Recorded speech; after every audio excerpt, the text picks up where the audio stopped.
President Obama kicks off that bus tour today. He wants to make college more affordable, and he's talking to college audiences. By the way, he expects taxpayers to be picking up more of the tab. There's a bigger problem facing the younger generation, though, and that is a 16.1% unemployment rate for those aged 18 to 29. Political prospect editor Kayleigh McEnany joins us now. All right, Kayleigh, is it getting any better? I mean, I saw the number, 16.1%. That's huge. Yeah. Any prospects that that improves in coming years?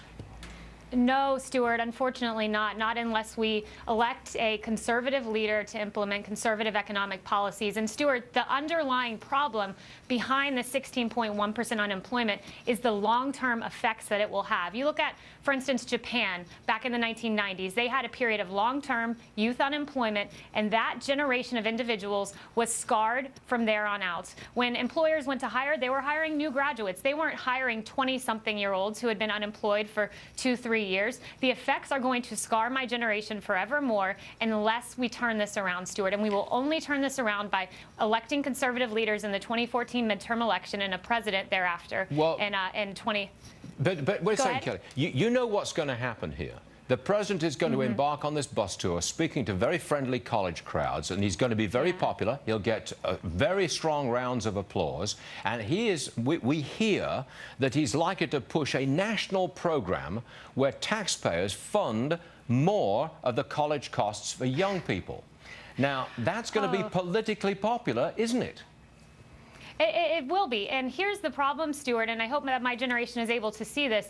The answer is always more funding, more loans. The answer is never to reduce the cost of college. And the reason is because Obama is trying to protect his liberal buddies in academia. You know, it's very sad that right now 35, 36 presidents of college universities make more than $1 million, Stuart. $1 million. Whoa. The answer to this problem is to reduce the cost of college, to reduce these salaries. But colleges are bastions of liberalism, and it's not going to change unless Obama calls out, you know, his buddies. That's the bottom line. I just want your reaction to something we've been talking about this week on the show, and that is, I visited a college, which shall be nameless.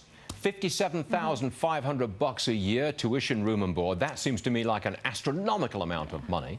And they're offering basically a luxury hotel. They were postponing adulthood and prolonging adolescence. What's your comment on that?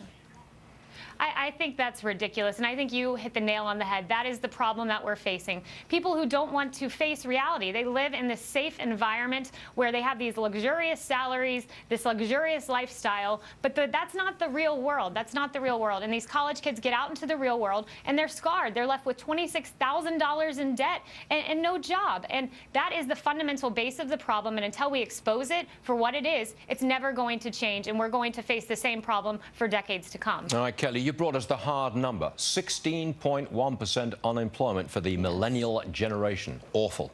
Kayleigh, many thanks. We appreciate you being with us. Thanks a lot. Thank you, Stuart.